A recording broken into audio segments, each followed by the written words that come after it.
semoga semua dalam keadaan sehat karena biarin semua sehat, yang sakit biar Chelsea aja. Chelsea biar ke laut aja karena kan si laut, jadi biar ke laut. Artinya ada permasalahan.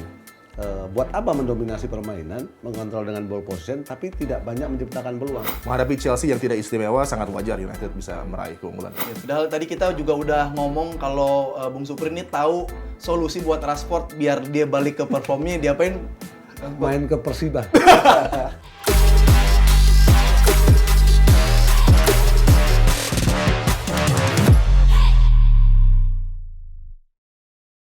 Halo semuanya, balik lagi di Kick and Runs, masih bareng Afif Safi di sini, program terbaik dan termakmur. Ini program sport terbaik lah. Jadi apa nih kabarnya? Gimana kabarnya yang lagi nonton? Semoga semua dalam keadaan sehat karena biarin semua sehat, yang sakit biar Chelsea aja.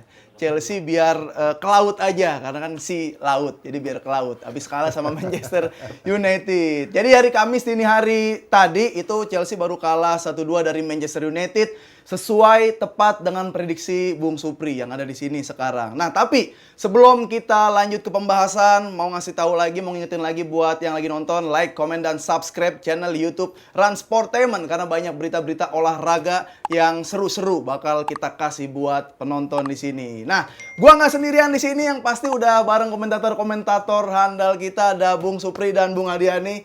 Wis, sehat? Alhamdulillah. Habis hujan melihat pelangi, habis hujan. Oh iya, jadi cerah ya. Banget, cerah banget. Kalau dia malu, makin cerah gua. Nah, ini Manchester United menang lagi berarti ke 9 berturut-turut ya, apa 10? 9 kemenangan. 9 kemenangan. Nah, ini yang dikalahin sekarang Chelsea. Sebelum ke Manchester United, kita tanya dulu nih sebenarnya Chelsea kenapa nih sama MU bisa kalah? Nah, gitu kan. Ya, Chelsea kan tim yang sedang mencari jati diri di era penampilan, bagaimana Pochettino ingin timnya bermain, tapi juga banyak kendala cedera dan juga rotasi yang selalu dilakukan setiap pertandingan, bahkan rotasi kapten juga dilakukan. Ini menurut gua satu mungkin objektif yang kurang sempurna untuk sebuah tim yang coba mencari leader di sana. Padahal ada Thiago Silva, tapi justru ban kapten diberikan ke Levi Colwill misalnya. Tapi di depan juga ada Sterling yang mungkin kalau bukan Thiago Silva mungkin bisa dijatuhkan kepada Sterling kan kaptennya, tapi tidak juga. Conor Gallagher sempat menjadi kapten dalam durasi beberapa pertandingan, tapi karena dia kemarin absen, maka Levi Colwill yang menjadi pemain asli Chelsea mendapatkan kesempatan, tapi juga di lapangan leadership-nya kurang terasa, dan ini menjadi kendala dan juga bentuk permainan terlalu terbuka menghadapi Manchester United. Padahal United juga tidak tampil sempurna, tapi mereka punya satu ambisi untuk memperbaiki. Ketika laga di Newcastle kan sangat buruk tuh. Responsnya seperti yang kita duga, karena menghadapi Chelsea, tim yang bukan di level elit, tentunya menjadi makanan empuk lagi bagi Manchester United yang masih hanya bisa mengalahkan tim-tim yang di peringkat 7 ke bawah. Kalau menghadapi top 6 sangat sulit. Ini yang masih menjadi kendala buat United ya. Nah, kalau dari Om Supri nih bisa 2-1 bener tuh gimana? Iya, gitu? walaupun Chelsea bisa dikatakan mendominasi, mengontrol position dengan 50 sekian lah. Ya, artinya mereka dominan, bermain away. Bermain away tidak mudah gitu, tapi mereka mengontrol dengan memenangkan ball position. Tapi untuk mencoba melakukan tembakan pun juga minim gitu. Artinya ada permasalahan. Buat apa mendominasi permainan, mengontrol dengan ball position, tapi tidak banyak menciptakan peluang. Sedangkan Manchester United bermain home, mereka mencoba efektivitas. Bagaimana peluang sekecil apapun mereka bisa maksimalkan. Kemudian juga banyak sekali pemain-pemain yang sejauh ini selalu melakukan blunder seperti Maguire. Mereka bermain lebih taktis, lebih disiplin. Kemudian juga lini tengah mereka juga sangat efektif, terutama peran dari Amrabat, walaupun di babak kedua baru muncul, ya kan. Kemudian Anthony juga sangat sabar, kemudian juga nggak egois. Ini menarik gitu. Walaupun Ten Hag berani mencadangkan Rashford, ya kan. Sejauh ini kan kemampuan, kecepatan Rashford kan selalu menjadi kekuatan.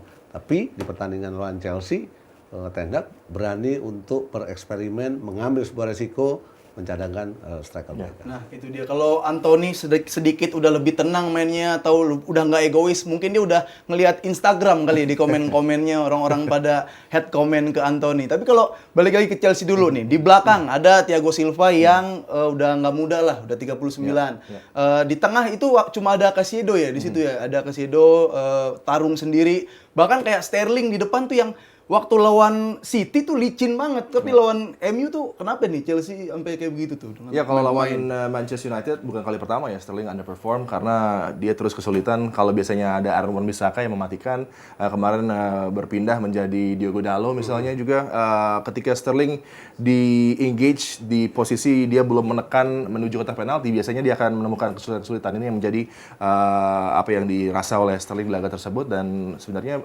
dari 18 attempt Manchester United di babak pertama sebenarnya ada gol yang lebih banyak yang harusnya bisa mereka ciptakan, tapi juga di transisi kita lihat betapa longgarnya Manchester United bermain membuat ada peluang bagi Nico Jackson misalnya sudah berhadapan dengan Onana tapi dia tidak berhasil, finishing masih menjadi kendala, tapi mereka punya Cole Palmer yang sempat menyamakan kedudukan. Sebenarnya ada beberapa hal positif dari penampilan Chelsea, tapi dengan hilangnya Gallagher ini membuat balance di lapangan tengah masih belum ketemu di sana.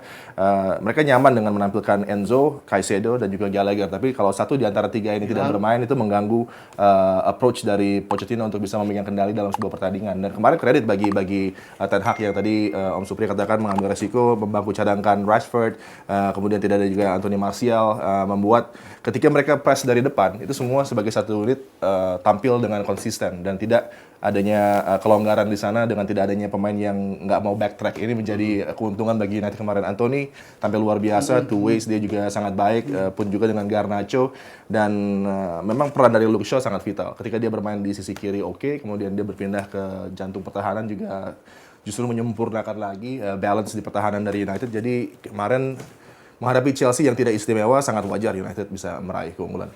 Iya terlihat ya untuk Thiago jelas ya punya pengalaman, memang senioritasnya ada, leadership tapi bagus. kecepatan pasti menurun. Kemudian untuk Caicedo ya dengan 115 juta pon, gue berpikir satu lawan satunya terlalu lemah, sehingga para pemain-pemain dari Manchester bisa mengekspos di ruangan mereka. Kemudian berani juga Pochettino memainkan Chilwell yang bermain di sebelah luar kanan ya, yang sejauh ini kan bukan posisi aslinya gitu loh. Ditukar tuh. Ya, artinya ini akan menjadi pertanyaan apa ini bagian dari tactical atau memang karena banyak pemain-pemain yang cedera. Itu kan yang perlu kita tunggu bersama respon dari Pochettino, berani mengambil risiko dengan memainkan pemain yang tidak dalam posisi aslinya. Tapi kalau kita lihat di Chelsea ada Sterling memang 25 kali pertandingan. Sorry, gua potong. Sterling terlepas dia itu pernah bermain di tim nasional, selalu tidak bisa memaksimalkan sekecil peluang itu jadi gol.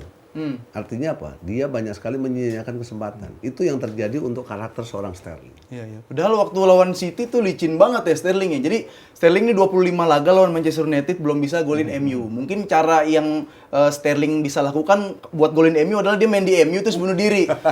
Sterling ya biar harus bisa golin, rasa penasarannya hilang. Nah, tapi kalau kita ke Manchester United, nah ini kan di tengah gempuran media sosial atau ada beberapa pers yang nggak boleh masuk saat lagi di ruang ganti dan lain-lain, itu nanti kita bahas. Tapi apa nih yang buat kayaknya lebih kencang gitu, Manchester United lebih kencang. Garnacho main bagus, Anthony dari lawan Copenhagen udah mulai bagus. Walaupun si Højlund tuh sebagai striker belum golin di Premier League. Kenapa nih? Yang dilihatnya Ya, Manchester United itu lebih kepada respon dan juga karakter dari para pemain Manchester United dengan adanya tekanan dari media yang Ten Hag katakan tidak benar adanya perpecahan itu. Ten Hag juga mengatakan bahwa media-media ini harus bisa berkomunikasi lebih jelas lagi karena kan beritanya sangat impact-nya sangat luar biasa karena ada perpecahan yang dikatakan di sana. Harusnya 4 atau 3 orang dari media ini yang cukup ternama juga untuk Manchester Evening News misalnya, untuk ESPN, untuk Sky. Mereka harusnya punya satu adat yang lebih baik untuk membicarakan dengan klub dulu apakah benar terjadi memang perpecahan ini. Kan kalau klub bilang no comment atau mereka punya jawaban, tentunya sudah ada jawaban dari klub. Jadi mereka bisa melepas berita tersebut di luar. Karena kan impact-nya sangat masif kalau mereka berbicara seperti itu di public space dengan adanya tekanan bagi Ten Hag, bagi Manchester United. Ini dirasa kurang fair mungkin karena mereka tidak punya kesempatan untuk menjawab dan membenarkan atau menidakadakan keadaan tersebut gitu kan. Jadi mungkin untuk free press memang agak sedikit terganggu, tapi kalau beritanya semasif ini menurut gue sih harus ada komunikasi yang baik antara klub manajer dan juga dengan para rekan-rekan medianya yang akan memberitakan berita tersebut. Tapi kalau reaksi di lapangan sangat masuk akal setelah mereka tampil begitu mengecewakan, hampir semua underperform kalau menghadapi Newcastle dengan harapan ada kesempatan mencuri poin tidak terjadi di St. James's. Dan juga McTominay mengatakan ada yang unik ya di latihan dengan rapatnya jadwal pertandingan mereka sedikit relax kemarin dan bisa menerapkan apa yang diinginkan oleh Ten Hag. Kalau di laga menghadapi Chelsea mungkin sudah mulai kelihatan apa yang diinginkan Ten Hag dengan kembalinya para pemain juga kan. Kita lihat bagaimana triangle di sisi kiri kanan berjalan dengan baik, terutama kembali triangle ini akan berjalan dengan Luke Shaw. Dan Luke Shaw memberikan kenyamanan bagi para pemain lainnya untuk berkoneksi, termasuk Garnacho, Bruno Fernandes dengan pressnya yang juga baik. Kalau ada Rashford, terkadang Fernandes juga bingung apakah dia harus mempres orang yang ditinggal oleh Rashford sehingga ada space di lapangan tengah yang membuat terlalu bebas. Sedangkan kemarin ketika Fernandes press, Amrabat akan membersihkan keadaan di lapangan tengah. Ini yang menjadi perbedaan yang signifikan yang membuat masih cukup terbuka, tapi ada kontrol yang sudah mulai bisa diperlihatkan oleh Manchester United. Iya, keunggulan 2-1 itu kan dampak yang positif ya. Apalagi kan tanpa Rashford, tanpa Martial, lini tengah mereka, lini depan mereka begitu solid, begitu kompak.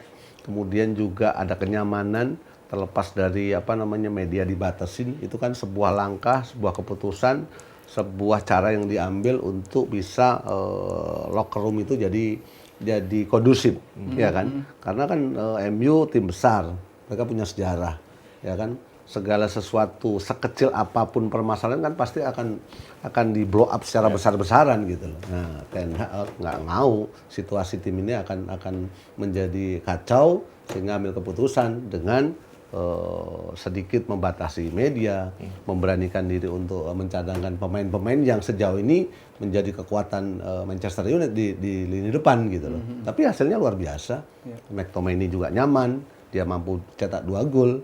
Kemudian juga Dalot walaupun kontribusinya bagus, tapi kan punya keseimbangan di saat defend dan menyerang.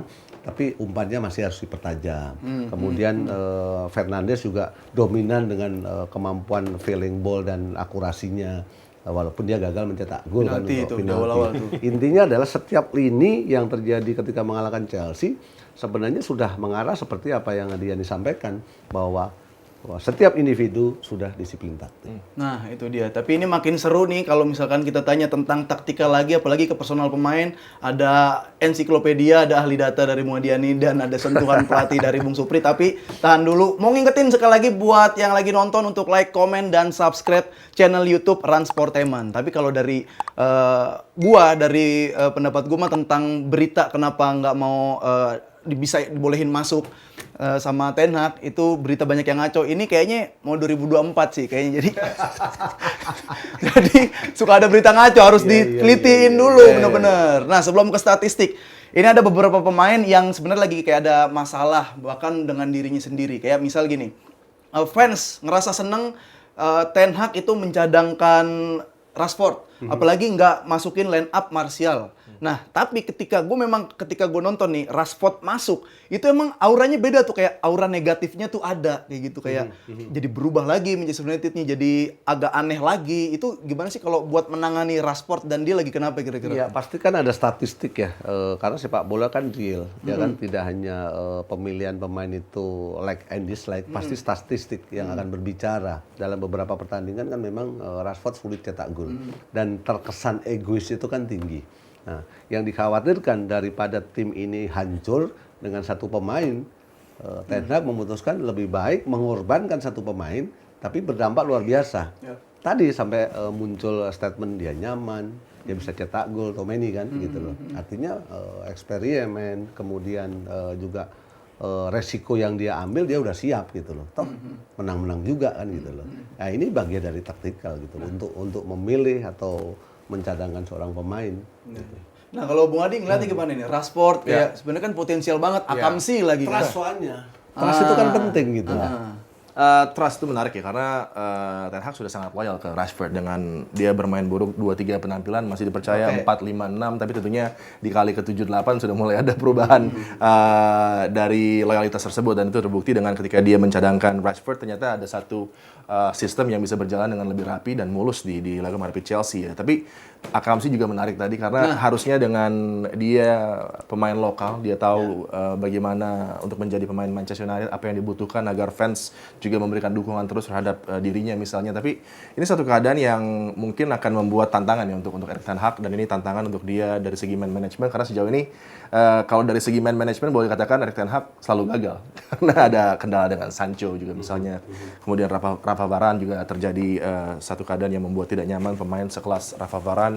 Dan kali ini ada tantangan dengan Rashford karena dengan reputasinya, dengan prestasinya di musim lalu terutama, tapi hanya dengan return 2 gol di musim kali ini sebagai pemain yang diandalkan di sektor tekanan tentunya jauh dari ekspektasi. Tapi musim masih sangat panjang dan kita tahu setelah dia kembali dari World Cup di tahun lalu, dia menjadi pemain yang berbeda dan langsung menunjukkan satu performa yang begitu stabil gitu kan hingga akhir musim. Jadi ini harus ditemukan lagi bagaimana cara men-switch on lagi Marcus Rashford dengan sistem seperti apa, dengan gaya penampilan United seperti apa yang akan membuat dia nyaman karena Rashford tetap penting. Rashford tetap pemain yang bisa diandalkan dalam keadaan-keadaan big games misalnya. Tapi sekarang memang underperform, tapi dia harus bersama dengan Højlund nanti menemukan solusi juga untuk bisa ditandemkan, dan juga bagaimana Fernandes akan juga mengkomplement penampilan dari Rashford. Karena kalau kita lihat di sisi kiri sekarang justru Ale Garnacho yang akan mendapatkan tempat tersebut kan. Karena kan nggak terfikirkan oleh kita di musim lalu 30 gol Rashford, oh sisi kiri sudah pasti milik Rashford. Tapi sekarang justru Ale Garnacho kerja keras dia dan menunjukkan performa yang cukup baik terutama di 5 pertandingan terakhir gitu kan, dan bahkan Rashford sempat ditampilkan di kanan, kemarin dia masuk di sektor tengah di lini depan. Jadi keadaannya tidak terlalu nyaman, tidak terlalu enak untuk Rashford, dari bahasa tubuhnya terlihat juga. Dan ini adalah butuhnya Ten Hag untuk mungkin approach-nya lebih pribadi dan menanyakan sebenarnya ada apa, karena big contract-nya juga sudah dapat 350.000 pound per pekan, harusnya dia bisa tampil setidaknya track back dong. Tidak melepas Tino Livramento begitu saja untuk bisa masuk ke zona pertahanan. Dan kalau tidak press bersama-sama, ya kendalanya buat United terus akan terjadi. Tapi kemarin kan nggak terjadi lawan Chelsea. Iya, apalagi kan kalau kita berpikir striker, itu kan sebenarnya simple. Lu berapa gol gitu loh. Ketika lu itu memang tidak terlalu banyak bergerak, cuman positioning, tapi ketika lu bisa cetak gol, itu udah punya nilai gitu.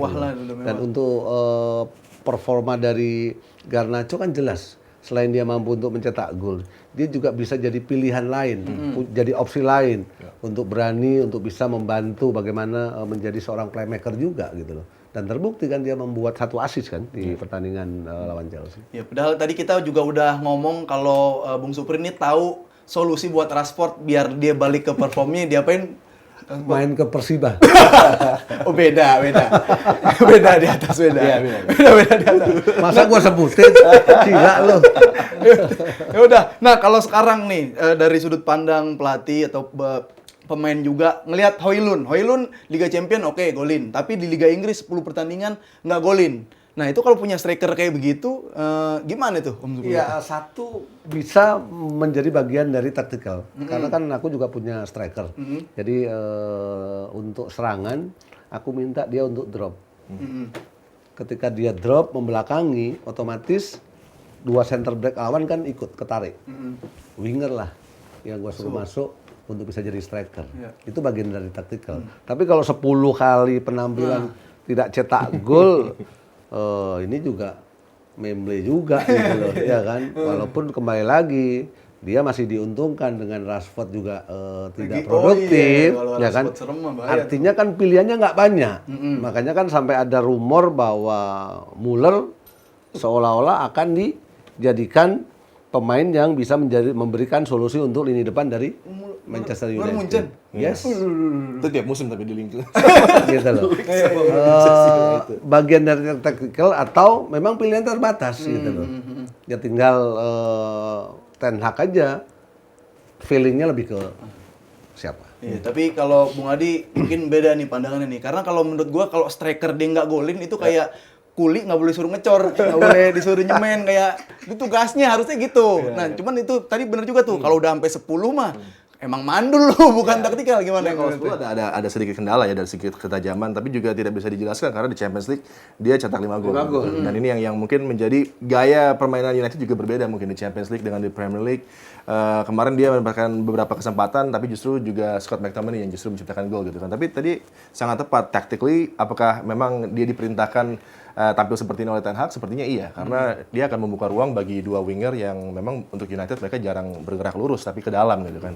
Dan juga pergerakan Højlund ini memancing dua center back lawan untuk menempel dia, dan kemarin kan terbukti Bergkamp ini juga bisa melepaskan eksekusi di mulut gawang gitu. Jadi work rate dari Rasmus Højlund adalah striker yang memang disukai oleh Ten Hag. Tapi kan seorang striker juga dilihat dari performance-nya in return harus mencetak gol, dan ini yang masih menjadi kesulitan Højlund. Tapi kalau satu sudah dia mampu cetak biasanya akan berlanjut gitu. Dan ini yang harus dicari momen yang tepat mungkin menghadapi Bournemouth. Nah, itu dia. Mungkin kalau misalkan di Liga Champions bisa golin, di Liga Inggris nggak bisa golin, setiap Liga Inggris bilangin aja, ini kita main Liga Champions. Putar lagu Champions. Liga Champions buat masuk. Ya.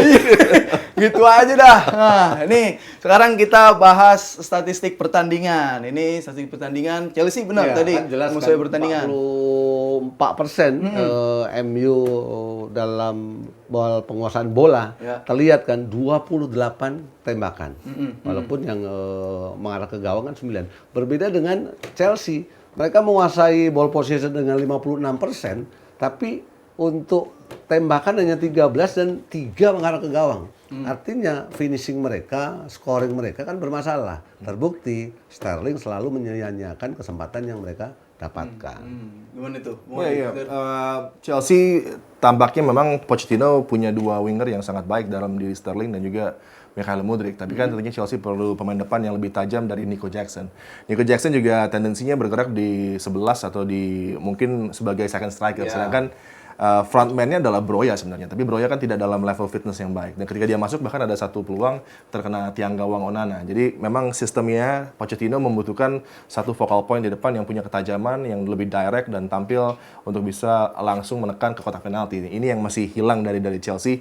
Yang kita heran juga kenapa juga Nkunku juga bukan striker itu gitu. Nkunku juga second striker dan di nomor 11 gitu. Harus di Januari nanti mungkin ada satu pemain depan yang akan diambil oleh Chelsea untuk mereka punya resource-nya, mereka punya kemampuan finansialnya, tinggal nanti siapa yang menjadi pilihan dari Chelsea untuk bisa memperbaiki. Karena peluangnya begitu banyak yang mereka sia-siakan. Bahkan harusnya tidak hanya Cole Palmer, tapi harus ada support dari pemain lainnya untuk menciptakan gol. Karena peluangnya terbuka gitu. Lain mungkin, ya kan? Iya, Mudryk juga kan terkadang dia seolah sudah tinggal berhadapan dengan penjaga gawang misalnya, tapi finishingnya masih jauh dari ideal. Dan itu juga terjadi bagi Nico Jackson. Kemarin juga harusnya dengan mudah dia bisa memilih sudut yang tidak dikawal oleh Onana, tidak terjadi juga. Jadi dalam beberapa laga-laga penting, ketika pemain depan dibutuhkan bersinar, Chelsea tidak bisa melakukannya. Dan di pertahanan pun ya mereka juga sangat longgar seperti kemarin di Old Trafford. Ya mungkin Chelsea itu belajar dari pertandingan MU sebelumnya lawan Copenhagen, gebok aja ke tengah. Sarai karena Onana dia agak susah tuh nangkapnya tuh. Onana. Nah, itu tadi Chelsea berhadapan dengan Manchester United. Ini ada hasil pertandingan lainnya di pekan kemarin Liga Inggris. Wah, mau Adi bawain yang mana tuh? Midweek kita kemarin nggak ada studio, tapi besok kita full studio lagi. Oh, Everton baru menang tuh. Everton tadi malam menang lawan Newcastle, dan ini menarik juga ya karena results untuk Everton yang mampu mengalahkan Newcastle dan juga tentunya penampilan yang tidak meyakinkan dari Brentford, kemudian Aston Villa yang mampu unggul dari City, Tottenham yang juga kalah dari West Ham, ini membuat Manchester United di posisi yang sangat diuntungkan atas, dengan results dari pertandingan lain, dan ini sangat memungkinkan bagi mereka. Akhirnya mereka tidak tersusul Newcastle dan justru sekarang objektifnya adalah mendekat dengan Aston Villa dan juga Manchester City, dan itu mungkin terjadi dan tekanannya akan dirasa setelah di match week esok lawannya adalah Bournemouth dan tampil juga di home gitu kan. Jadi potensi untuk United yang dikatakan kembali sudah struggling, sudah bersusah payah, ada keributan internal dan lain-lain, tapi mereka masih tetap ada peluang, walaupun dari segi permainan memang tidak bisa disamakan dengan Arsenal, dengan City, dengan Liverpool ya. Tinggal bagaimana Ten Hag masih mampu ingin mempertahankan the winning team atau enggak gitu loh. Atau mencoba untuk mendekati Liga Champions nanti, mencoba lagi memainkan Rashford atau Martial, kita nggak tahu juga gitu loh. Dan dia udah punya cara buat nanganin itu dengan cara ngusir media. Itu tadi. Tapi tadi menarik nih, selain Arsenal menang lawan Luton, ada Manchester City yang kalah sama Aston Villa. Nah, ini ada beberapa orang anggap ya Pep Guardiola segitu aja, ternyata kalau dengan skuad yang biasa juga. Gimana itu? 1-0. Sempat gua juga punya keyakinan yang sama seperti MU ditangani oleh Ferguson, bahwa Fergie sudah membangun sistem. Ketika kalah pun juga mereka nanti di hasil akhir mereka tuh pasti akan berada di 3-2, di 2 besar atau 3 besar. Begitu juga dengan City, dengan jadwal padat. Gua pikir kan kalkulasinya sudah dihitung ya kan, tapi memang sengaja dilepas ya. Tapi di pertandingan di pekan-pekan berikutnya, pekan 20 atau pekan 23, dia akan settle nanti. Oh berarti ini emang udah dihitung Nggak jaraknya. mungkin dalam sebuah kompetisi panjang Menang itu terus-terus. akan dapat poin terus. Karena apa? Menjaga konsistensi nggak mudah. Baik itu individu ataupun taktikal. Ya berarti gitu Bung Adi, emang KDB sengaja dicederain. Ya, kan, akumulasi Grilis atau gimana? City belum sampai ke peak performance dan itu yang menjadi keuntungan mereka justru karena biasanya dari mulai Februari ke atas mereka tidak tersentuh 10 pertandingan tidak terkalahkan bahkan hingga akhir mungkin menang semua gitu kan. Ini yang masih belum bisa disamai oleh Arsenal, oleh Liverpool dan kita lihat juga kemarin Liverpool walaupun unggul tapi kelemahan-kelemahan yang mereka perlihatkan dalam 2 pertandingan terakhir itu yang akan menyebabkan mereka tidak akan mampu meraih gelar juara menurut gua. Arsenal pun demikian dengan penampilan mereka yang sekarang mungkin tidak se-fluid di musim lalu dengan harapan bisa menavigasi lawan-lawan yang lebih sulit tapi menghadapi Luton saja kesulitan gitu kan. Dan juga kendala bagi Mikel dengan membuat cerita penjaga gawang ini juga tidak terlalu optimal untuk Arsenal ke depannya karena tidak sehat lah di dalam locker room dan juga di lapangan terlihat pressure dirasa oleh Raya ketika Ramsdale yang ditampilkan pressure dirasa oleh Ramsdale. Jadi approach-nya bahkan juga tidak sesuai dengan janji katanya kan kalau di menit 70 ada satu perubahan taktikal penjaga gawang akan diganti juga tapi kan nggak terjadi. Dengan Luton 2 kesalahan dari David Raya tapi tidak ada reaksi di bench. Jadi itu hal-hal kecil yang akan juga mempengaruhi nanti dan gua nggak melihat Saliba akan fit terus hingga akhir musim. Gue nggak melihat misalnya Gabi Jesus, kemudian juga Martinelli, Saka akan terus-terusan tampil untuk squad Arsenal. Jadi itu yang akan menjadi pembeda nanti ketika sudah ketemu semua pemain City kembali pulih, ada Stones juga. Ini yang akan membuat perbedaan di sana karena biasanya kalau ada Februari ke atas City adalah tim yang berbeda. Mereka tidak peduli sebenarnya dengan results sebelum bulan Februari karena yang terpenting mereka ada di sekitar 2, 3, 4 kemudian tidak terlalu jauh 6, 8 poin tertinggal pun tidak masalah. Jaraknya ya. Ya, mereka akan yang penting ada di sana di bulan Februari, berikan pressure di bulan Maret dan sudah mengambil kendali mungkin di pertengahan Maret hingga akhir. Biasanya seperti itu ya cycle ya. Tapi emang gitu kalau ngelihat, mungkin kalau gue yang ngelihatnya ya, maksudnya yang sekarang nih emang ya udah nih lebih seru kompetitif yang sekarang kayak City ada di 4 gitu kan. Ya udah nih imbangnya gini. Karena kalau udah lagi full squad itu emang jauh aja kayak naik mobil cc-nya gede sendiri kayak Innova balapan sama mobil kijang kapsul kayak gitu-gitu. Simpelnya itu gini, lo harus ambil kursus. Ketika lo berada di dalam posisi pelatih, lo akan kalkulasi nih. Itu. Karena kan selama ini kan lo masih jadi pemain. Iya. Apalagi netizen kan pengennya tim kebanggaannya menang. Pemain kan gempor, ya kan. Perlu relaksasi, pergi ke tempat yang tadi. Gitu. Iya nggak? Bantul. Iya. Artinya apa? Di fase-fase di pekan-pekan berikutnya, mereka udah fresh. Disitulah mereka akan geber. Benar, makanya kalau udah fresh carilah freshnya sendiri ngapain. Jeruk peres gitu. Nah, itu tadi beberapa pertandingan pekan lalu. Ini ada pertandingan di pekan ke-16 yang pasti seru-seru juga karena ya Liga Inggris emang seru sih. Ini ada MU lawan Bournemouth tadi, Luton. Wah, Luton nih ngerepotin City kan nih. Lagi belum ini kan, belum full squad. Ya kan main di kandangnya kipernya jago tiba-tiba. Kaminski. Untuk lawan Luton tetap lah, City masih tetap di atas lah. Ya. Ini kalau Spurs Newcastle, Bung Adi? Ini pertandingan 2 tim yang sedang dalam keadaan pesakitan ya dengan injury list yang begitu panjang. Itu yang akan menjadi satu saja menarik di akhir pekan ini Tottenham Newcastle dan juga jangan lupa di minggu dini hari ya, di midnight dari Sabtu ke Minggu itu ada Arsenal Aston Villa dan di momen dan waktu sekarang Aston Villa adalah tim yang sangat berbahaya, tim yang akan mengguncang tim yang ada di atasnya seperti City misalnya dan sudah ada di peringkat 3 bahkan tapi untuk kedepannya memang mereka tidak akan menjadi contender tapi mereka akan mengganggu konstelasi persaingan di papan atas dengan Unai Emery. Ya, dengan Atletico Madrid. Dengan Unai Emery yang punya satu ambisi yang berbeda ya tambahan dia adalah tentunya ingin bisa mengalahkan Arsenal mantan timnya dan dia sudah Europa Cup. dan dia sudah membuktikan itu dan Aston Villa tim yang menurut gue di Premier League sama dengan Brighton mereka punya ownership yang punya konsep jelas. Mereka ingin tim ini ada di level mana, bermain dengan gaya apa, mengambil pelatih seperti apa dan itu yang mereka lakukan dengan Unai Emery kan punya pengalaman, punya pedigree. Kalau untuk Aston Villa dia upgrade dari Steven Gerrard yang nggak bisa apa-apa gitu kan. Dan kalau kita lihat juga prestasi dia di Ligue A bersama PSG, kemudian Villarreal, Sevilla, itu semuanya sangat cocok untuk tim yang punya ambisi dengan gaya bermain seperti Aston Villa. Dan oleh karenanya di lapangan kita lihat bagaimana pressing tinggi mereka mengganggu City juga tidak bisa tampil nyaman gitu kan. Dan ini akan menjadi kendala lagi bagi Arsenal, terlebih di Villa Park kan mereka punya rekor yang istimewa dengan 14 laga tanpa kekalahan. Karena kuncinya sekarang dengan game plan, dengan ball circulation yang sering dilakukan oleh City, kemudian Arsenal, agresivitas kuncinya. Ketika agresivitas bisa konsisten dalam 90 menit, tim besar pun juga akan kesulitan untuk bisa cetak gol. Contohnya City kalah kan. Dan Arsenal kayaknya nggak pakai Mikel Arteta ya di film. Ya, Mikel kena hukuman karena kemarin dia ada selebrasi yang berlebihan, dapat hukuman kartu, dia akan ada di tribun. Tapi tetap Arsenal akan berupaya untuk bisa mengunci 3 poin. Tapi lawannya sangat-sangat menantang. Aston Villa yang punya chance untuk bisa mempersulit langkah Arsenal untuk meraih 3 angka. Tottenham mungkin tipis lah, 5-5-4-5 lah. Masih unggul Tottenham ya? Iya.